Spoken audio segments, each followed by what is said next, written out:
several little stories about sabotage, presumably by Japanese already do. And this it's a Hollywood movie, I just wondered if there's any truth to that sabotage by Japanese Americans. As it turned out, practically no sabotage on Hawaii, even though the alert sabotage played a huge part in the overall disaster and in General Short's defense, because the information he got was to protect against sabotage. Not only to protect against sabotage, but to report the measures that you are taking to protect against sabotage and report it back to your boss, General Marshall. He only had one boss, that was General Marshall. So he did, he followed the instructions. He got put all the planes together to protect, which of course is exactly the wrong thing to do if you're protecting against air attack. But he was told to protect against sabotage. Not only was he told to protect against sabotage, he was told to write back to Washington, D.C. and explain what he was doing. And he did that. And nobody said that he was doing the wrong thing. General Short's defense in that arena is better than Admiral Kimmel's. Yes, ma'am. What do you account for the four aircraft carriers being sent out to sea that day? Because that was really, their intention was to get the aircraft carriers. Well, of course, that's a terrific question. The question is, how come the four aircraft carriers are not at Pearl Harbor? It's a great question because the Commandant of the 14th Naval District, Admiral Block, actually was on record as having said that the Japanese did us a favor by attacking the 8 battleships. The 8 old, slow battleships. They did us a favor. He deplored the loss of life, of course, but he's on record as having said they did us a favor. Well, why is that? Well, because the obvious #1 target of the Japanese was our aircraft carriers. When Admiral Kimmel took over on February 1st, 1941, he had 4 aircraft carriers. 2 months later, 25% of his fleet was reduced. The carrier Yorktown and several auxiliaries were sent from the Pacific Fleet to the Atlantic Fleet. This is 2 months after Kimmel takes over. He's now down to 3 aircraft carriers. One of those aircraft carriers, the Saratoga, was undergoing overhaul in California. He's now down to 2 aircraft carriers. Secretary of State Cordell Hull sends out this American note that turns out to be the document that touched the button that started the war. He does that on November 26, 1941. On November 27th, a war warning message is sent to the Philippines and to Hawaii, warning of a possible attack in Borneo, the Kra Peninsula, or Thailand. On the 28th of November, Admiral Kimmel gets orders to reinforce Wake and Midway Islands. Admiral Kimmel thinks this is a good idea. He dispatches Admiral Halsey in the USS Enterprise, one of his aircraft carriers, to Wake Island. He dispatches Admiral Newton in the aircraft carrier Lexington to Midway. And that's why we don't have any aircraft carriers at Pearl Harbor. It's just the fleet. Not only do we not have any aircraft carriers, Admiral Kimmel had 21 submarines. 4 of them were in port. If the aircraft carriers were the #1 target of the Japanese, the submarines should have been the #2 target. But Kimmel only had 4 submarines in port. Contrast that with Admiral Hart in the Philippines. Admiral Hart had 29 submarines. 26 of them were in Manila Bay, alongside the tender, the submarine tender, at anchor or alongside the pier. The reason I'm so keen on that is 2 of those submarines were manned by my uncle and my dad. My dad was on submarine S-40. S-40 was famous for having such poor habitability that when you're in port, you didn't even think about staying on board the submarine. You went to the bachelor officers' quarters and you spent the night there. So the crew was off the submarine. 2 a.m. Manila time is when they attacked. My dad is in the bachelor officers' quarters asleep. The submarines have no special precautions. They have no special instructions. My dad wakes up 4 hours later, 6 a.m., goes down to the lobby of the bachelor officers' quarters and sees a note penned to the corkboard saying that Pearl Harbor has been attacked, conduct yourselves accordingly. He doesn't believe it. He goes and gets on a submarine, along with the other 26 submarines that are sitting there, literally sitting ducks.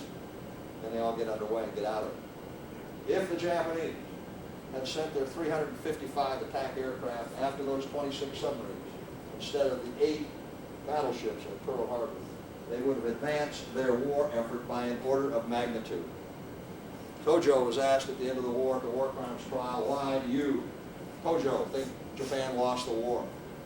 And he came out in no specific order with 3 items. One was the island hopping tactics of the Allies. One was fast aircraft carrier attacks.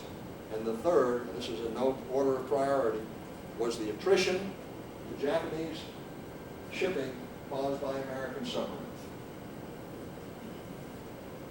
So it was a fluke that they were not.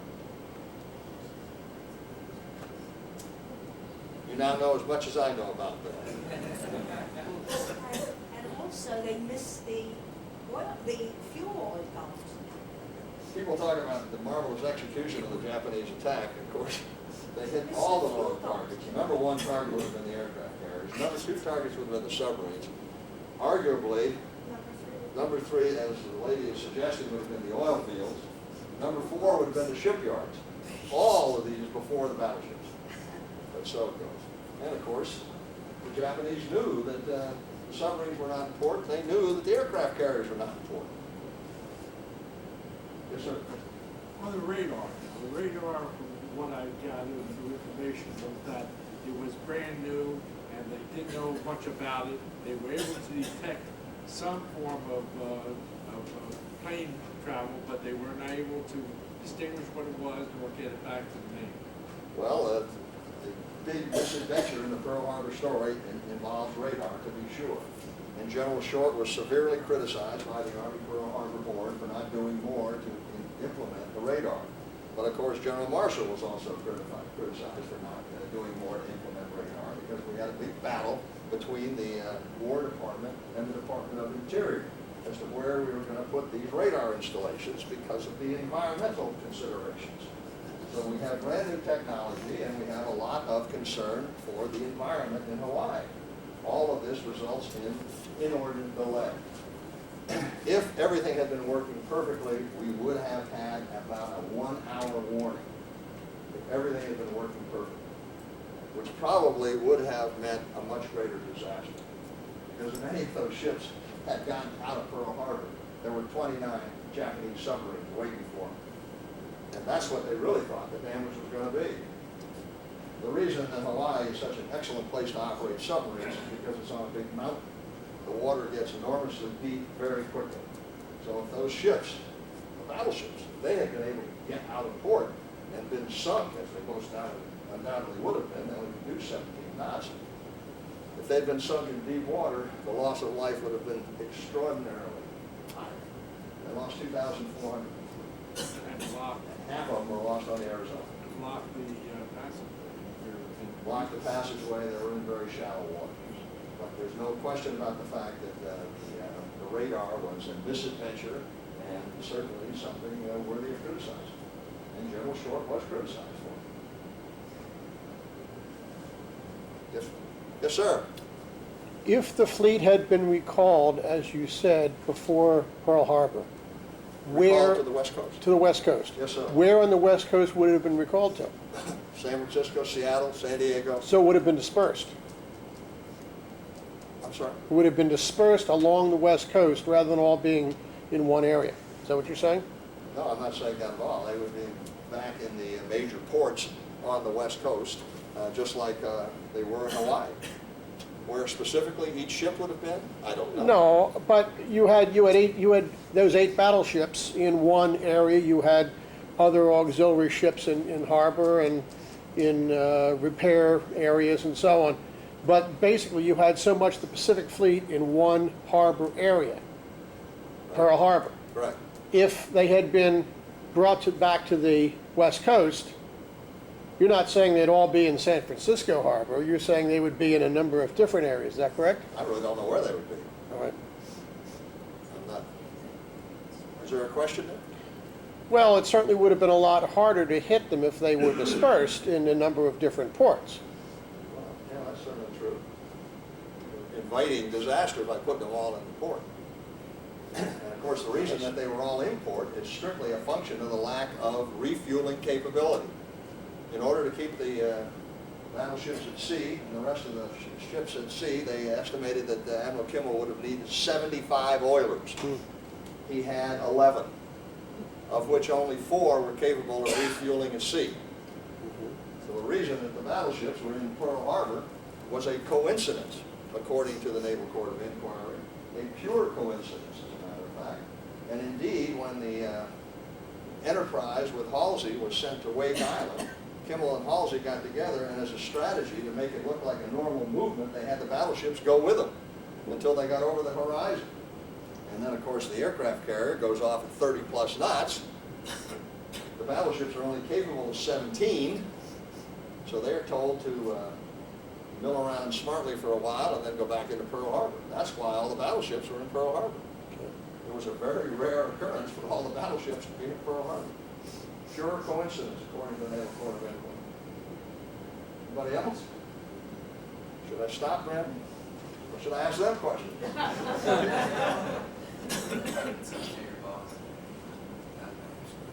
Was General Short ever exonerated, or was his family still fighting? Well, Is his family still fighting? they are. As a matter of fact, they've joined the effort here.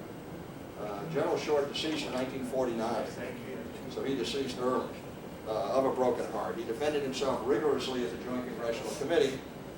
He had a son who graduated from West Point, Colonel Short. Colonel Short actually submitted a request for relief to the Army Board for Correction of Military Records in 1990. The Army Board for Correction of Military Records heard the matter. They are designed by statute to act for the Secretary of the Army, because the Secretary of the Army, by the statute, is supposed to act by and through boards, quote unquote. What does that language mean? By and through boards. So the Army Board for Correction of Military Records is designed to correct errors in records, and if they find injustice, to overcome injustice. Well, the Army Board for Correction of Military Records decided to hear the matter. It was a 3-member board, and they found injustice. And they recommended to the Secretary of the Army that he grant the relief requested. The relief requested was to posthumously advance General Short to his highest held temporary rank World War II, from 2 stars to 3 stars.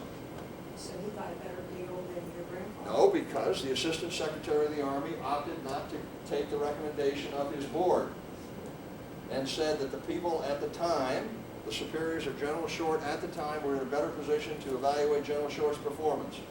Therefore, he's not going along with the recommendation of his own board. One other question. Was it true that your grandfather said when the bullet went through him, it would have been merciful? You know, I never heard him say that. The question was, It was in the movie. There's a story. Yeah, there's a story, and I think if I had to say if it's true or not, I would probably say it's true, because it comes from several sources that are credible. He's at his battle station, Sinpak headquarters in Hawaii, looking at the devastation surrounding him. A spent round comes through the window and bounces off of his chest. And supposedly he made the comment, it would have been merciful had it killed me. And I actually have a lecture about that, where I get quite whimsical about it. How many are familiar with Pearl Harbor Story, December 8th, Pearl Harbor Story by Newt Gingrich? It's a novel about Pearl Harbor, new novel. It's only been out less than a year.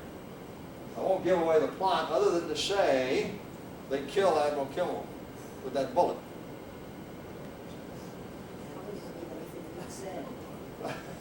They kill Admiral Kimmel with the bullet, making me wonder what would have happened if he actually had been killed. Well, let me ask you this. How many admirals were killed in action in Pearl Harbor in World War II? There's a hint. 3. 3 admirals were killed in action. 2 at Guadalcanal and 1 at Pearl Harbor. Admiral Kidd. How many Congressional Medals of Honor were awarded at Pearl Harbor? 15.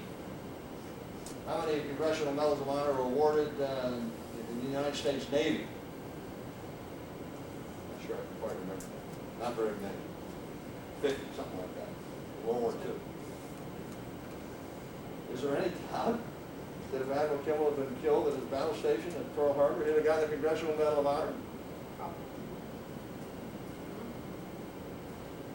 I also like to discuss the book of the Bible, Leviticus, where they talk about scapegoats. We have any biblical scholars here, any scriptorians?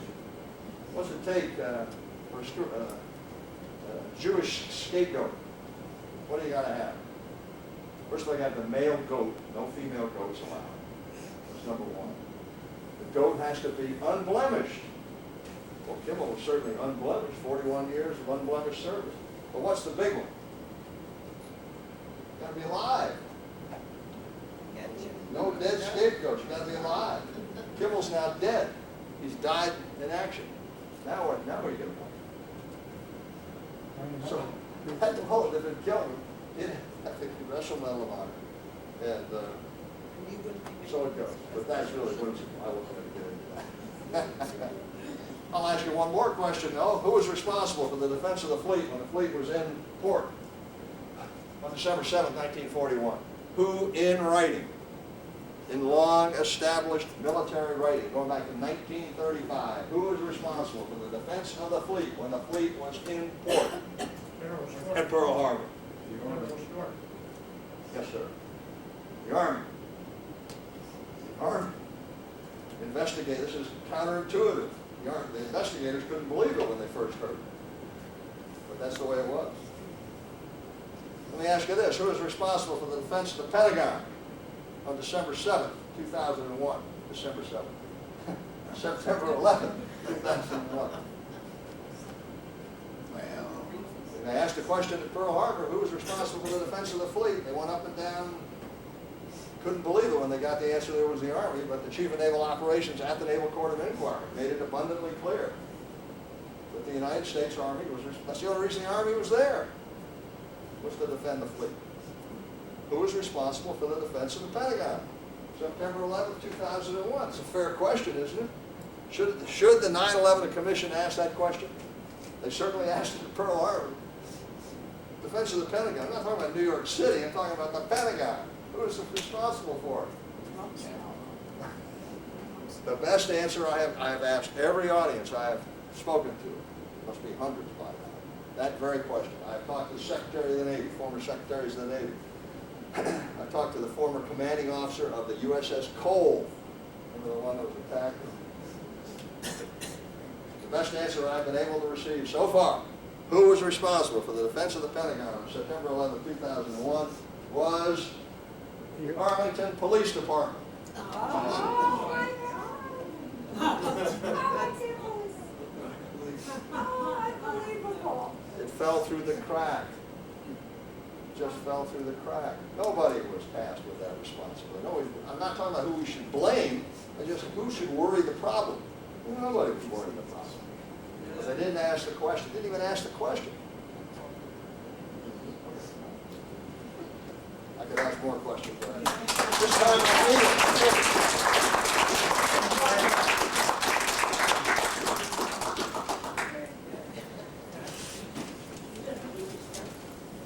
What's that?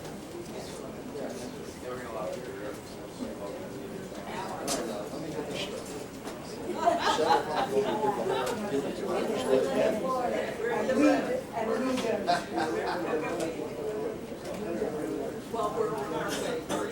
I don't have a loudspeaker, I'm not getting anyone.